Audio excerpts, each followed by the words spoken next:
ये चोकोस जो आप इतने मजे से खाते थे, ये पहले ऐसी क्या चीज बनाता था जो आपको ठंड में बहुत काम आता है? और ये कौन सी बाइक कंपनी है जो शादियों में बारात का काम करती थी? भाई वीडियो ना एंड तक मजेदार है, तो इस वीडियो को 3 घंटे तक लाइक करके चैनल को सब्सक्राइब मार दो यार। 1, 2 और 3 आपने कर दिया, तो स्टार्ट करते हैं। नंबर 15, क्लक्स।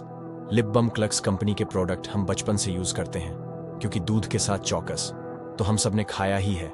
इस कंपनी की शुरुआत एक कॉर्नफ्लेक्स बनाने वाली कंपनी की तरह हुई थी, लेकिन इन्होंने एक बार लिप बाम भी बनाया था, जो कि ठंड में बहुत काम आया। वो भी 1-2 फ्लेवर में नहीं, बल्कि कई सारे फ्लेवर्स में इन्होंने लिप बाम को लॉन्च किया था। और ओब्वियसली वो इतना ज्यादा सक्सेसफुल नहीं रहा, इसलिए ज्यादातर जगह पर इसे बंद कर दिया गया था। बस कुछ जगह पर इसे कंटिन्यू किया गया। ओवरऑल ये कुछ खास पॉपुलर नहीं रहा था। Number 14, Nestlé. नेस्ली कंपनी की शुरुआत छोटे बच्चों के लिए रेडीमेड मील्स बेचने से हुई थी, यानी कि उनका सबसे पहला प्रोडक्ट एक बेबी प्रोडक्ट था। मिल्क के साथ इनका दिया हुआ पाउडर मिलाकर आप अपने बच्चे को खिला सकते थे। यही था ले का सबसे बड़ा प्रोडक्ट, और अभी भी इस सेक्टर में ले काफी ज्यादा पॉपुलर है। लेकिन इसी के साथ साथ ले बहुत ज्यादा एक्सपेंड हो चुका है और लगभग सारे फूड रिलेटेड सेक्टर में पहुंच गया। इवन जानवरों के खाने में प्यूना पेट फूड जो है, वो भी नेस्ले का ही पास्ट प्रोडक्ट है। Number 13, LG. इस कंपनी का नाम सुनते ही हमारे दिमाग में 3 चीजें आते हैं, या तो टेलीविजन, या तो फ्रिज, या फिर ऐसी। पर इसकी स्टार्ट तो एक कॉस्मेटिक कंपनी की तरह हुई थी। इसके पास प्रोडक्ट में लिपस्टिक से लेकर लड़कियों के हर एक टाइप के कॉस्मेटिक प्रोडक्ट अवेलेबल थे, और माना कि अभी ये मोस्ट ऑफ द कंट्रीज में नहीं मिलते, पर कुछ एशियन कंट्रीज हैं जिसमें ये प्रोडक्ट्स अभी भी मिलते हैं। और एलजी कंपनी जो है, वो कोरियन वॉर के बाद ही इलेक्ट्रॉनिक्स में आ गई थी, जब उन्होंने गोल्ड स्टार के साथ कोलैबोरेशन किया था, जो कि तब भी एक इलेक्ट्रॉनिक कंपनी थी। और इसी वजह से उसके बाद ये इलेक्ट्रॉनिक मार्केट में अपने प्रोडक्ट्स बनाने लगी एलजी के नाम से, और धीरे धीरे ये बहुत ज्यादा पॉपुलर हो गई और वर्ल्ड वाइड फेमस हो गई। कोरियन वॉर के बाद इस कंपनी ने काफी ज्यादा हेल्प किया था कंट्री को वापस बनाने में, इसलिए इस कंपनी को काफी रिस्पेक्ट से देखा जाता है, जैसे कि इंडिया में टाको देखा जाता है। Number 12, Nokia 1। पर इनके नोकिया 1 सुनकर अभी भी हमारे दिमाग में बस इलेक्ट्रिक कार्स आते हैं, क्योंकि इस चीज के लिए टेस्ला अभी भी फेमस है, राइट।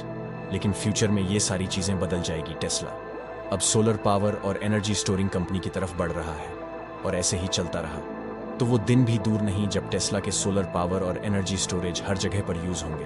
और उसके बाद ये एक पाश की बात ही रह जाएगी कि कैसे टेस्ला ने कास से शुरू करके एनर्जी सेक्टर में लैंड किया। Number 10, Yamaha. इस कंपनी का नाम सुनकर हमारे दिमाग में तेज चलने वाली बाइक आती है, लेकिन एक टाइम था जब yamaha.com लोगों के दिमाग में पियानो बजता था, क्योंकि इस कंपनी की शुरुआत पियानो और रीड ऑर्गन बनाते ही हुई थी।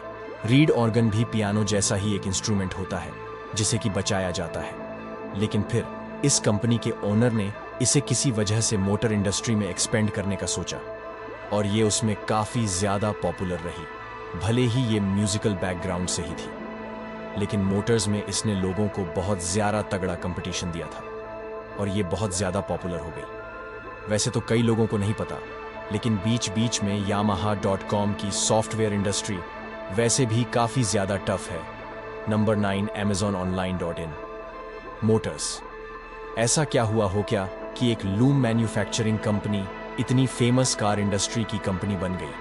जैसे कि इनकी शुरुआत एक लूम मैन्युफैक्चरिंग की तरह हुई थी, और उसके अंदर सक्सेसफुल होने के बाद उन्होंने सोचा कि अब इनको अलग अलग सेक्टर में एक्सपेंड करना चाहिए। और तभी के हिसाब से देखकर इन्हें लगा कि अगर ये ऑटोमोबाइल इंडस्ट्री में अच्छा खासा इन्वेस्ट करते हैं तो ये उनके लिए फायदेमंद रहेगा।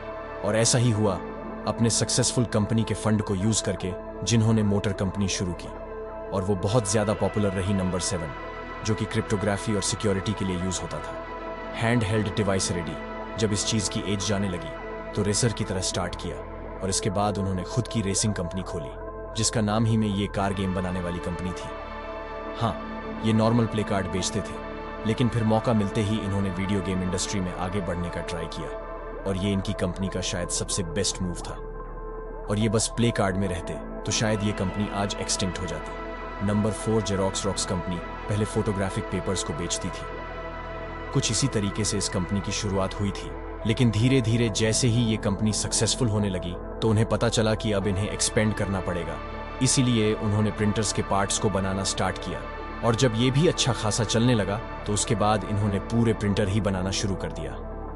अब ये सबसे लीडिंग फोटोकॉपी और प्रिंटर कंपनी में से एक है। इमेजिन करो कि ये इतना ज्यादा पॉपुलर है कि इंडिया में तो सब फोटोकॉपी की जगह फोटोकॉपी को रोक्स ही कहते हैं। वाओ नबरी मिट्सुबिशी।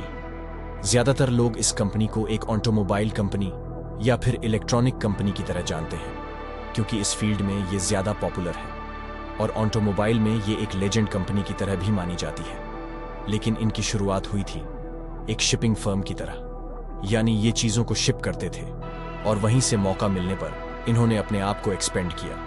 वो भी छोटे मोटे तरीके से नहीं, बल्कि काफी ज्यादा एक्सपेंड किया, और अभी ये एक फाइनेंस से लेकर लगभग सारे सेक्टर में थोड़ा बहुत कुछ ना कुछ करती है। Number 2 Caterpillar Inc. ये कंपनी हैवी इंजन्स, मशीनरी और कंस्ट्रक्शन इक्विपमेंट बनाती है। लोकल लोगों को इसका नाम भी नहीं पता होगा, लेकिन जो इन चीजों में काम करते हैं उन्हें पता होगा कि ये काफी बड़ी कंपनी है। लेकिन इसकी शुरुआत हुई थी ट्रैक्टर बनाने से।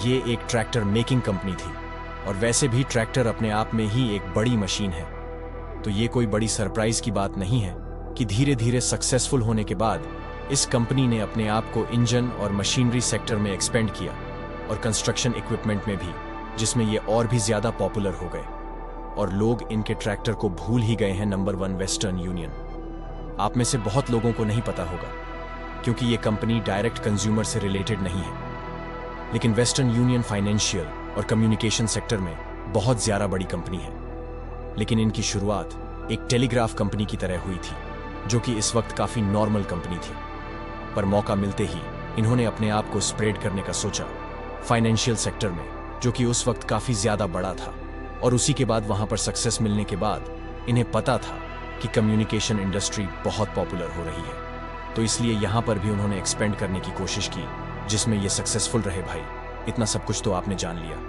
पर ये कौन सा यूटर है जिसके इतने चैनल हैं कि लोग इनका ओरिजिनल चैनल ही भूल गए हैं? और मिस्टर बीश का ये कौन सा चैनल था जो कि इतना फ्लॉप था कि इन्होंने इसे डिलीट ही कर दिया? इस वीडियो को आई दबाओ, क्योंकि मेरी गारंटी है पूरा मजा आएगा।